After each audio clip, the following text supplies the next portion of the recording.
날 다시 이렇게 만나 뵐 수 있게 돼서 정말 감사하고 기쁩니다. 우리 로고스 교회는 제 마음속에 아주 특별한 자리를 차지하고 있습니다. 굉장히 아름다운 교회, 좀 주님이 기뻐하시는 교회를 생각할 때는 우리 로고스 교회를 떠올리지 않을 수가 없어요. 그것은 이 로고스 교회가 경치 좋은 하와이에 있기 때문에 그런 것만 아니고요. 그리고 제가 워낙 미국에서의 생활이 하와이에서부터 시작됐기 때문에 오면 고향과 같은 그런 느낌이 느껴지기 때문에 그런 것만 아닌 것 같습니다. 제가 어떻게 하다 보니까요, 매년마다 우리 로고스 교회에 오는 그런 은혜를 갖게 됐는데, 올 때마다 하나님께서 이 교회에 주시는 그런 은혜들을 제가 눈으로 보고 또 이렇게 느낄 수가 있습니다. 여러분 성도님들의 그런 표정과 삶의 모습 속에서 정말 하나님께서 베풀어 주시는 그런 은혜와 자비를 느끼면서 정말 저는 굉장히 감격스러운 그런 예배를 오늘 드리고 있습니다. 오늘도 참 이렇게 하나님께서 축복해 주셔서 이제 귀한 종들을 세우는 이런 자리에 여러분과 함께 예배에 참석하고 또 말씀을 전할 수 있게 해주셔서 진심으로 감사드립니다. 우리 시작하기 전에 잠시 기도하시고 시작하겠습니다. 하나님 아버지 감사합니다. 교회의 머리 되신 주님께서 정말 주님께서 쓰시기 위해서 귀한 종들을 세우시는 귀한 임직 예배에 저희를 불러주시고 하나님의 그 역사를 목격하며 체험하며 하나님께 감사와 찬양을 올릴 수 있도록 도와주심을 감사합니다. 오늘 세워주시는 귀한 종들의 삶 속에 역사하시고 그들의 인생의 굽이굽이에서 인도하시고 이곳까지 정말 사랑으로 인도하신 주님께서 오늘도 이 자리에 함께하여 주셔서 저에게 말씀하여 주시고 이 자리에 참석한 모든 저희들이 하나님으로부터 음성을 듣고 격려받고 도전받고 또 마음이 새로워지는 그런 귀한 은혜를 허락하여 주시옵소서. 감사하며 예수 그리스도의 이름으로 기도합니다. 약 한 30년, 40년 됐다고 생각되는데요. 제가 한국에 있을 때 그때 국전에 특선을 받은 대통령상을 받은 한 작품이 있었습니다. 그 작품의 이름이 굉장히 아주 특이했어요. 여러분 기억하시는 분은 기억하실지 모르겠습니다만 제목이 우리가 무엇이 돼서 어디서 만나랴 라는 그런 제목이었습니다. 여러분 혹시 기억하시는 분 계세요? 그 그림은 굉장히 큰 대형의 캔버스에 그려진 그림인데 이 화가가 물방울을요 수백 개 수천 개의 물방울을 거기다 그려놨습니다. 그런데 굉장히 아주 입체감 있게 아주 실물처럼 그려놨는데 그 물방울 하나하나에 그 빛의 오묘한 색깔들이 이렇게 비춰가지고 아주 영롱한 너무나 아름다운 그런 물방울들이 수백 개 수천 개가 가득 화폭을 채우는 그런 그림이었습니다. 그 그림을 보면서 우리가 직관적으로 느끼는 것은 우리도 저런 한 물방울과 같은 존재라는 것을 그때 저는 믿지 않을 때인데도 느꼈습니다. 그러면서 그 제목처럼 정말 우리가 언제 무엇이 돼서 어디서 만날 것인가 이런 문제를 한번 깊이 생각하지 않을 수가 없었습니다. 여러분 오늘 정말 하나님의 은혜로 이 자리에 우리들이 모여서 하나님께 예배를 드리고 하나님께 영광을 돌리는 그런 예배를 드리고 있습니다. 아마 교회 오시기 전에는 서로 전혀 만날 수 없었던 그런 분들도 계실 거예요. 만날 수가 없었던 그런 분들도 하나님의 은혜로 이곳을 인도해 주셔서 저희가 한 교회의 지체로서 함께 이제 예배를 드리면서 주님의 몸된 교회의 지체로서 이제 신앙생활을 하고 있습니다. 그런데 언젠가 여러분 영원히 이게 계속될 게 아니고요. 언젠가는 우리가 또 흩어지게 되어 있습니다. 그죠? 그리고 흩어지시면 우리는 또 다시 만납니다. 언제 어디서 우리가 무엇이 돼서 만날까? 우리가 이 문제를 우리가 마음속에 새기면서 오늘 이 말씀을 함께 살펴보고자 합니다. 우리가 마지막을 한번 생각해 본다는 것은 굉장히 건강하고 유익한 일이라고 생각이 됩니다. 그런데 많은 사람들이 마지막에 대해서 생각하려고 하질 않아요. 크리스찬들은 비교적 마지막에 대해서 많이 생각을 합니다. 거기에 대해서 희망을 가지고 또 기대를 가지고 살아나가는 그런 삶을 삽니다만은 대부분의 사람들이 마지막에 대해서 생각한다면 괜히 재수없는 얘기 같고 그래서 마지막에 대해서 별로 생각하지 않는 것 같습니다. 그래서 왜 그런가 생각을 해봤더니 옛날에 그 독일의 유명한 염세 철학가인 헤겔이라는 사람이 그런 얘기를 했습니다. 우리 모든 인간들은 우리 인생의 끝이 언젠가는 있다는 사실을 알고 있다는 것이죠. 하지만 누구나 똑같이 하나 생각하는 것은 뭐냐면은 그래도 나는 무언가 거기에 예외가 될 수 있다는 그런 막연한 희망을 가지고 살아간대요. 여러분 맞습니까? 아마 그렇기 때문에 우리가 마지막에 대해서 생각을 별로 하지 않는 것 같지만 저는 그 우리 마지막에 대해서 생각하는 것이 굉장히 중요하다고 생각이 되어집니다. 신앙생활에 있어서도 일반 삶에 있어서도 굉장히 중요하다고 생각이 되어집니다. 여기 이 자리에 연세가 많이 드신 분들도 계시고 또 젊으신 분들도 계십니다만 똑같이 우리가 마지막 날에 대해서 한번 생각을 해볼 필요가 있다고 생각되어집니다. 스티븐 커비라는 아주 유명한 그 작가가 있는데요. 그 사람은 이 성공하는 사람들의 7가지 법칙이라는 책을 써서 아주 밀리어네어가 됐습니다. 근데 그 책에 7가지 법칙 중에서 제일 먼저 나오는 것이 바로 그것입니다. 무엇인가 시작할 때 마지막을 염두에 두고 생각하라. 마지막 장면을, 자기의 마지막 모습을 한번 그려보라는 것입니다. 그렇게 될 때 우리는 성공적인 삶을 살 수 있다고 이렇게 이야기를 합니다. 오늘 정말 하나님께 사랑하시는 우리 김동환 집사님 그리고 김석한 집사님, 이제 주님께서 세우셔서 기름 부으시고 이제 주님이 종이 되는데 오늘 첫날인데요. 이제 시작하는 단계에서 마지막 그 그림을 한번 그려보시면 어떨까 생각이 됩니다.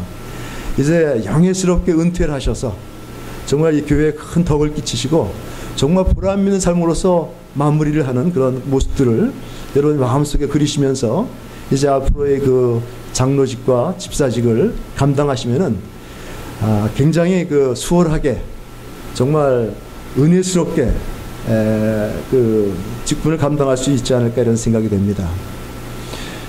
실화인데요. 실제로 있었던 일입니다. 하버드 대학에 입학하는 학생들에게 대해서 이제 설문조사를 했습니다. 그래서 그 학생들한테 그래도 미국에서 가장 아주 그 영리한 그런 학생들인데 그 학생들한테 설문조사를 했어요. 당신들이 이제 앞으로 대학교 졸업한 다음에 10년 후에 20년 후에 당신들이 어떤 모습이 되어 있을 것인가, 무엇이 되어 있을 것인가를 한번 적어보라고 이렇게 설문조사를 했습니다. 그랬더니 놀랍게도 자기의 장래에 대해서 명확한 그림을 가지고 있었던 사람들이 많지 않았습니다. 글쎄요, 대학교 졸업해 봐야죠. 어떤 직장을 얻을지 그때 가서 봐야죠. 얻는 직장에 따라서 이렇게 될 수도 있고 저렇게 될 수도 있겠죠. 이런 것이 대부분의 사람들의 태도였습니다. 근데 그 중에서 약 3%의 학생들만이 자기의 장래에 대해서 뚜렷하게 그림을 그릴 수 있었다고 해요. 나는 이제 4년 후에 졸업하고 나서 이런 대학원에 가서 공부를 더 할 것이고 또 그 다음에 이런 직장을 가지고 어떠한 그런 직위에 올라서 이런 일을 하면서 보람있게 삶을 살 것입니다. 이렇게 자기 장래에 대해서 명확하게 그림을 그릴 수 있었던 학생은 3%밖에 되지 않았다고 합니다. 그런데 재미있는 것은요, 이 설문조사자가 10년 후에 이 학생들을 추적했습니다. 추적해가지고 이 사람들이 어떻게 살고 있나 실상을 한번 살펴봤어요. 그랬더니 놀라운 사실을 발견했어요. 자기의 장래에 대해서 뚜렷한 그런 그림을 가지고 있던 학생들은 그렇지 않았던 다른 97%의 학생들보다 월등한 그런 만족스러운 삶을 살고 있었다는 것입니다.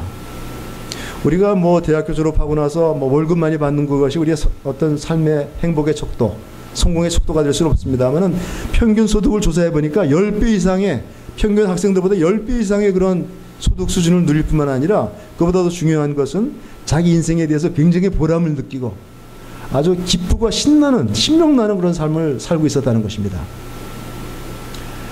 이것은 우리 그냥 세상 그런 세속적인 삶만이 아니라 영적인 삶에 있어서도 마찬가지라고 생각이 됩니다. 성경에도 보면은요, 우리 신앙의 선배들을 보면은 그런 자기 마지막 날에 대한 그림을 뚜렷하게 그리고 그것을 바라보며 살았던 수많은 우리 신앙의 선조들의 그런 모습들을 볼 수가 있습니다.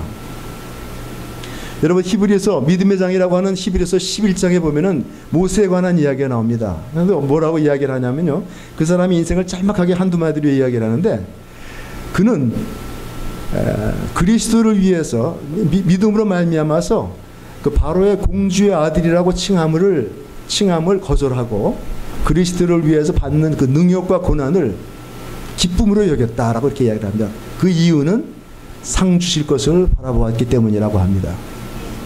그 모세는 마지막 삶을 믿음대로 살았을 때 하나님께서 마지막에 그에게 아주 풍성한 그런 삶을 허락해 줄 것을 알고 그것을 바라보며 살았다는 것입니다. 뿐만 아니에요. 우리 예수님조차도 마찬가지였습니다. 히브리서 12장 2절 이하에 보면은 우리 예수님께서는 앞에 있는 기쁨을 바라보면서 앞에 당한 기쁨을 바라보면서 그 모든 고난과 받는 그 수치를 부끄러움을 개의치 아니하셨다라고 이렇게 이야기하고 있습니다. 하나님 앞에 받을 그런 상과 상급과 또 하나님 앞에서 함께 누릴 그런 놀라운 기쁨으로 인해서 그걸 바라보면서 그 고난의 십자가를 지고 영문 밖으로 나갈 수 있었다는 것입니다. 그래서 우리는 오늘 이 시간을 통해서 여러분, 오늘 임직 받으시는 분만이 아니라 이 자리에 참석한 모든 우리 각자가 자기 마지막에 어떤 삶의 모습일까 한번 생각해보는 그런 시간이 되었으면 좋겠어요. 그것은 참으로 아름답고도 놀라운 그런 그림일 것입니다. 왜냐하면 우리 모든 믿는 사람들에겐 그러한 기대감이 있습니다. 그러한 믿음과 소망이 있습니다.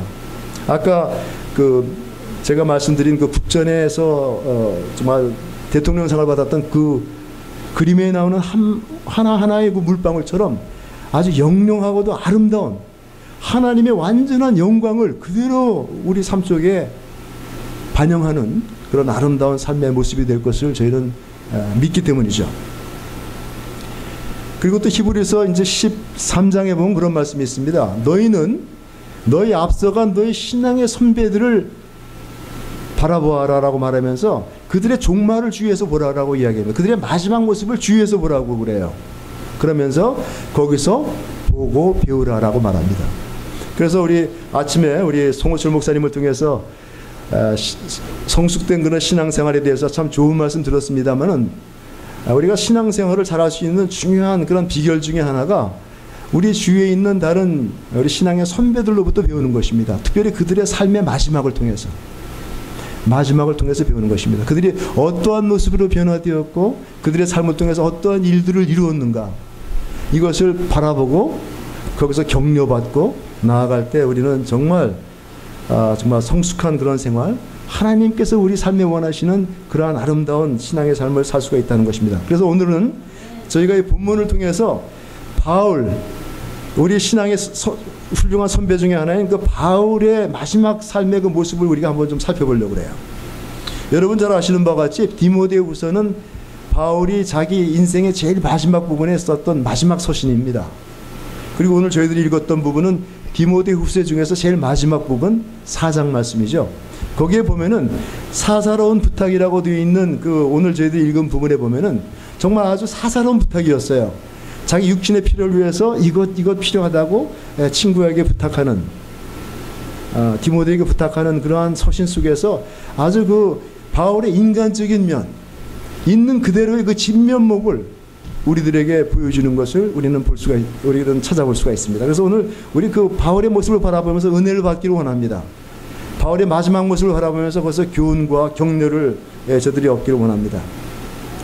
바울이 그 인생을 살아나가면서 마지막 모습에 어떤 모습으로 변화되어 있었는가? 우리는 가끔 그런 생각을 못하는데요. 이 바울도 다메섹 도상에서 주님을 만나고 나서 계속 정말 사역에 전념하면서 자기도 모르게 많은 변화가 있었어요. 그래서 그 변화의 마지막 모습을 우리가 한번 살펴보고자 하는 것입니다.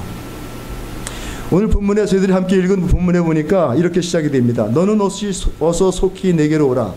데마는 이 세상을 사랑하여 나를 버리고 데살로니가로 갔고 그레스게는 갈라디아로 디도는 달마디아로 갔고, 그러면서 자기가 이제까지 사역하는 도중에 가깝게 지냈던 자기의 동역자들을 한 사람 한 사람 생각하면서 그리워하는 그런 모습을 여기서 볼 수가 있습니다. 그렇죠? 그들 중에는 자기에게 상처를 줬던 사람도 있고요, 자기를 실망시켰던 사람도 있고, 자기에게 말할 수 없이 격려와 큰 힘을 줬던 동역자들도 있었습니다. 어쩌면 그 모든 사람들을 똑같이 생각하면서 그들을 그리워하는 간절한 그런 모습을 볼 수가 있습니다. 그런데 이 모습을 가만히 보면요, 사실 굉장히 놀라운 일이에요. 쇼킹한 일입니다. 왜냐하면 이 모습은 우리가 알고 있는 바울이 아니거든요.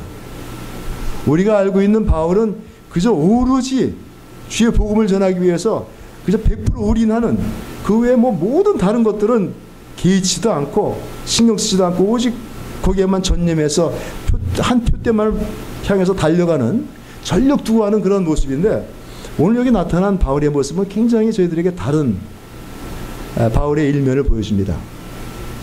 바울이 이제 나이가 들었고 이제 모든 기력이 쇠해져 가기 때문에 굉장히 센티멘탈해져서 정말 옛날 생각하면서 이런 사람 저런 사람 그리는 것일까요? 저는 그렇게 생각하지 않습니다. 저는 바울이 내면에 있어서 굉장히 많은 그 변화가 있었다고 이렇게 생각이 되어져요.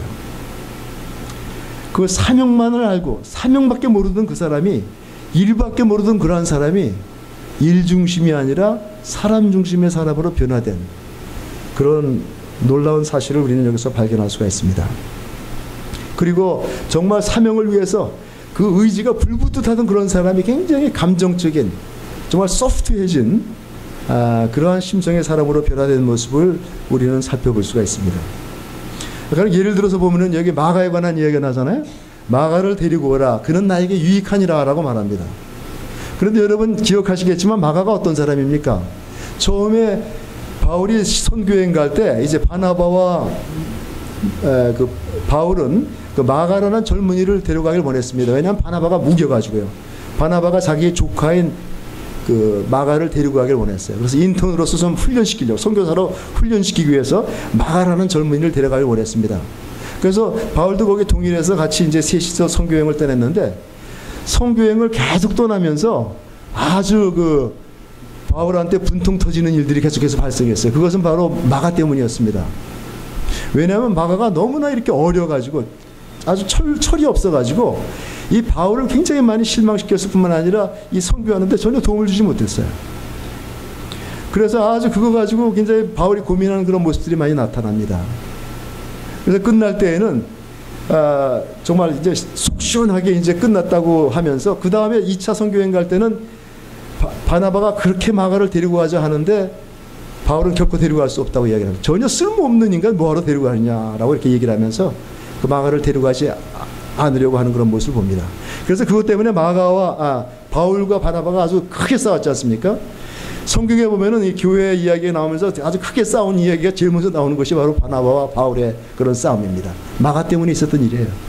마가가 너무나 철없고 너무나 정말 쓸모없게 행동을 했기 때문에 바울은 같은 팀으로 일하기를 원치 않았어요. 어떤 그 학자의 그런 연구에 의하면은 왜 그렇게 바울과 마가가 그렇게 사이가 안 좋았는가를 분석하면서 아주 간단한 결론을 내놓더라고요. 마가가 나이가 너무 어렸기 때문에 엄마 생각을 너무 많이 해서 그게 굉장히 그 바울을 성가시게 만들었다고 이렇게 이야기를 하고 있습니다. 있을 수 있는 얘기예요, 그죠? 그 목숨을 걸고 하는 그런 선교지에서 전혀 기대 안 하고 왔던 마가가 집 생각이 나고 어머니 생각이 나고 그래가지고 굉장히 그 바울에게는 걸림돌이 됐을 수가 있습니다. 그런데 오늘 이 본문에 보니까 이렇게 얘기하잖아요. 내가 마가를 보고 싶다고, 그를 데리고 오라고 얘기를 하면서 그가 내게 유익하니라 라고 말합니다. 얼마 전까지만 해도 전혀 무익하다고 쓸모없다고 그래가지고 내팽개 치려고 했던 그러한 마가였는데 이제는 나에게 유익하니 나에게 데려오라고 말합니다. 내가 그를 꼭 보고 싶다고 이야기를 합니다. 무엇입니까? 도대체 무슨 변화가 있었습니까? 마가가 그동안에 굉장히 훈련을 잘 받아서 정말 이제 쓸만한 일꾼으로 변화된 것일까요? 저는 그렇게 생각하지 않습니다. 오히려 마가가 변화된 것보다 저는 바울의 내면 속에 더 큰 변화가 일어났다고 생각이 되어집니다.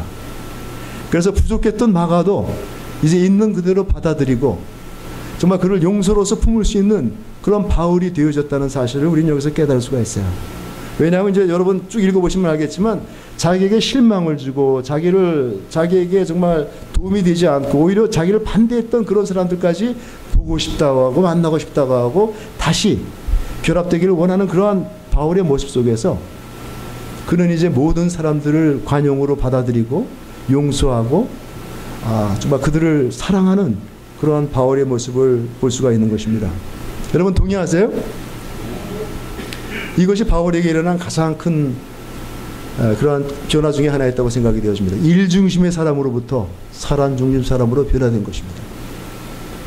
그렇다고 해서 그가 뭐 사명을 소홀히 했던 건 아니에요. 나중에 우리가 또 후반부에서 보면 알겠지만 같은 일을 하면서도 정말 그 사람 한 사람을 사랑하고 품고 관용으로 품는 그러한 사람이 되어진 것을 볼 수 있습니다. 여러분 그 갈라디아서에 보면은요. 갈라디아서는 바울의 사역 초기에 쓰여진 책입니다. 거기에 보면은 그 바울이 그저 주님을 위한 열정으로 펄펄 달아오르는 그러한 모습을 볼 수가 있습니다. 그래서 그저 이 복음에 반대되는 사람들을 막 비난하고 비판하면서 막 그냥 자기의 열정을 쏟아놓는 그런 모습을 봅니다. 그러면서 그런 얘기를 하잖아요. 이제 자기가 복음을 전하는 것을 이런저런 모양으로 반대하는 사람들에게 너희들 나 건드리지 마. 나 가만히 안 둘 거야. 나는 그리스도의 흔적을 가진 사람이야 이러면서 아주 담대하게 이야기하는데 그런 모습이 아마 여러분 기억하시라고 믿습니다. 이게 갈라디아서예요. 이게 바울의 초기 사역의 때의 모습이었습니다. 근데 시간이 지나면서 이 바울이 서서히 변화되는 모습을 볼 수가 있어요. 이제 로마서에 가면은 그러한 권면을 합니다. 로마 교인들에게 너희는 가능하면은 모든 사람들과 화해하라라고 이야기를 합니다. 사실 교회 생활이라는 게 하다 보면은 정말 굉장히 이렇게 뚜껑이 열리는 일들이 많이 있을 수가 있어요. 다들 은혜 받고 주님을 사랑하는 사람들인데도 일을 하다 보면은 서로의 차이점과 또 생각의 그런 다른 점과 또 오해들 그런 것 때문에 굉장히 이렇게 열받는 일들이 많이 있거든요. 그래서 이 교회에 사실 어떻게 분란이 완전히 없을 수는 없습니다. 항상 갈등이 있고 괴로움이 있고 인간관계에 그런 문제들이 있습니다. 이제 그런 사정을 아는 바울이 로마서의 그 성숙한 교인들한테 권면하는 거예요. 가능하면 너희들은 모든 사람들과 화해하라라고 이야기를 합니다. 가능하면. 하지만 최대한도 여러분 정말 최선을 다하라는 거예요. 모든 사람들과 화해하기 위해서. 그런데 오늘 이제 저희들이 읽은 디모데후서 바울의 인생의 가장 마지막 부분에 쓰여진 이 책의 내용을 보면은 그의 사사로운 그의 삶의 모습 속에서 정말 완전히 변화된 모습을 우리는 보지 않습니까? 단순히 다른 사람들에게 권면하는 정도가 아니라 자기 자신이 변화되어진 모습을 우리는 여기서 볼 수가 있습니다. 모든 사람들을 이해하고 관용으로 품는 사랑하는 그들의 모습을 볼 수가 우리 바울의 모습을 볼 수가 있습니다. 자기에게 해를 끼쳤던 사람 그리고 자기를 도와주지 않았던 사람 여기 보면은 16절에 보면 내가 처음 변명할 때 나와 함께 한 자가 하나도 없었다고 이야기를 합니다. 여기서 변명한다는 것은 자기가 어떤 궁지에 처했을 때 뭐 법정에 끌려가서 자기를 변호할 때 자기를 도우려고 오는 사람이 하나도 없었다는 거예요. 또 이게 변호한다는 말은 또 다른 의미로 이 복음을 전파할 때 하나님의 일을 하려고 자기는 최선을 다하고 목숨을 바치고 하는데 동역자라고 생각했던 사람들이 뭐 조금 좀 상황이 변하고 또 위험하니까 다들 그냥 꽁무니치고 사라진 겁니다. 그랬을 때는 참 실망이 굉장히 크죠. 여러분들 우리 신앙생활 하면서도 그러나 직분자 그런 임무를 감당하면서 참 앞으로 우리가 예상치 않는 그런 많은 어려움들이 있을 수가 있습니다. 하지만 그러한 가운데서도 바울을 보면은 나는 그들에게 허물을 돌리지 않기를 원하노라 라고 이야기를 합니다. 정말 변모된 그런 모습을 볼 수가 있습니다. 오늘 저희는 이 구절을 통해서 바울과 같이 그렇게 위대한 신앙의 사람도 그 일생 동안에 거쳐서 계속해서 하나님께서 빚어가실 모습을 볼 수 있습니다. 그리고 바울은 그 하나님의 손길대로 빚어져 갔고 변화되어 간 모습을 우리는 여기서 찾아보게 됩니다. 그래서 저희는 이 큰 격려를 얻게 돼요. 그죠? 우리 오늘 임직 받으시는 분들이나 또 여러분들이나 저나 바울에게 역사하신 그 하나님께서 우리 삶 속에 역사하시면서 계속해서 우리를 빚어가시고 변화시켜 가시면서 하나님이 원하시는 그런 아름다운 그릇으로 만들어갈 것이라는 그런 확신을 가지고 오늘도 우리는 정말 우리 사역에 임할 수가 있습니다. 두 번째 우리가 찾아볼 수 있는 그런 변화는요. 13절에 보면은 이렇게 말씀하지 않습니까? 내가 올 때 디모데에게 하는 얘기죠. 내가 드로아 가보의 집에 둔 겉옷을 가지고 오고 또 책은 특별히 가죽종에 쓴 것을 가져오라라고 이야기를 합니다. 여러분 지금 바울은 감옥에 갇혀 있습니다.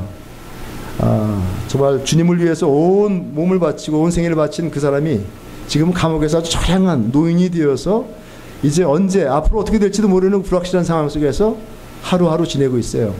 그리고 여러분들 아마 로마에 가보신 분들은 그 바울의 감옥이라는 데 가보셔서 아시겠습니다만 그 로마의 감옥은 지하실에 있기 때문에 굉장히 우중충하고 아주 습기가 차고 추운 곳입니다. 그리고 로마의 겨울은 뭐 LA나 또 다른 지역의 겨울 못지않게 굉장히 쌀쌀한 그런 날씨입니다. 그런 데서 이제 정말 이제 나이가 들어가지고 몸이 점점 이렇게 정말 쪼들어가는 바울이 추우니까 나에게 외투를 가져다 달라고 그러는 거예요. 그건 우리가 충분히 이해할 수 있죠. 그죠? 그러면서 그것만이 아니라 또 가죽종이에 쓴 책을 나에게 가져오라고 이야기를 합니다. 근데 가죽종이에 쓴 책은 여기서 보면은 분명히 성경임에 틀림이 없습니다. 당시에는 신약이 없었기 때문에 구약이죠. 그 모든 율법에 정통했던 그 가말리엘 문화의 아주 수제자였던 바울이 그 성경에 대한 지식은 뭐 거의 부족함이 없었을 것이에요. 그리고 그 하나님의 그 예언과 또 하나님의 말씀을 전하는 그러한 삶을 살아오면서 얼마나 그 말씀에 더 정통한 그런 바울이 됐겠습니까? 그런데도 불구하고 바울이 가장 원하는 것은 그 책을 가져오라는 것이었습니다. 왜냐하면 그 하나님 말씀을 통해서 더욱더 주님께 가까이 가기 위해서, 하나님을 더욱더 깊이 알아가기 위해서. 그래서 우리는 여기에서 정말 큰 도전을 받게 됩니다. 우리 그 신앙생활을 하다 보면은요, 이제 믿고 나서 얼마 안 된 사람인데도 별로 이제 뭐 교회에서 하는 그런 성경 공부 다 마치고서 이제 별로 알 게 없다고 그래서 완전히 배우기를 그치는 사람이 있는가 하면은, 이제 연세가 많이 드셔서도 계속해서 그 은혜 받는 자리, 그 말씀을 배우는 자리에 빠지지 않고 참석하시면서 그 하나님의 은혜를 사모하시는 분들이 계세요. 그런데 여러분들은 어떠한 쪽의 사람들을 하나님께서 더 큰 은혜를 주시고 사용하시라고 생각합니까? 계속해서 성장하는 사람들이에요. 그죠? 오늘 임직 받으시는 우리 김 집사님께서도 이제 더군다나 중직자가 되셨기 때문에 그 배우는 일에 정진하셔야만 합니다. 그리고 계속해서 변화되어 가셔야만 합니다. 장로나 직사라는 것은 결코 우리의 종착역이 아닙니다. 우리의 종착역은 훨씬 더 영광스럽고 정말 훨씬 더 크고 아름다운 그것이 우리의 종착역이고, 이것은 하나 우리가 거쳐가는 과정에 불과한 것이죠. 이제 여러분들이 계속해서 은혜와 사랑 안에서, 그리고 하나님의 말씀 속에서, 하나님의 지혜 안에서 자라갈 때 여러분이 성장하시는 만큼 이 교회가 성장한다는 사실을 여러분 꼭 기억하시기 바랍니다. 하나님께서는 여러분의 성장을 통해서 이 교회를 성장시켜 주실 것이고, 이 교회에 더 큰 하나님의 은혜가, 더 많은 역사들이 일어나게 해 주실 것이기 때문이죠. 저는 이제 많은 교회를 다니면서요, 이렇게 보면은 이 변화되는 교회들이 있어요. 특별히 이제 신앙생활을 많이 하신 분들, 중직자들이 변화되는 그런 교회들이 있습니다. 그런 교회 보면 너무나 은혜가 충만해요. 저는 로고스 교회가 그러한 교회 중에 하나라고 믿습니다. 우리 앞에서 이렇게 말씀드리긴 뭐하지만 장로님이나 이번에 임직 받으시는 두 분이나 또 1년 전에 임직 받으시는 권사님들이나 뭐 장로직을 받았다고, 권사직을 받았다고 이제 더 거기서 이제 됐다라고 안주하시는 게 아니라 더 열심히 섬기시고, 더 열심히 봉사하시고, 더 열심히 은혜 속에서 자라가려고 하는 그런 모습을 저는 귀로 듣고 또 봅니다. 그것 때문에 저는 이 로고스 교회가 정말 특별한 교회라고 생각하는 거예요. 사실은 특별한 교회가, 이러한 교회가 굉장히 정상적인 교회가 되어야 되는데 요즘에 그런 교회가 많지 않기 때문에 앞으로 하나님께서 계속해서 로고스 교회에 은혜를 주셔서 정말 중직자서부터 모든 성도에 이르기까지 계속해서 하나님의 은혜에서 자라가는, 변화되어가는, 그리스도의 형상으로 변화되어가는 놀라운 역사가 있길 간절히 원합니다.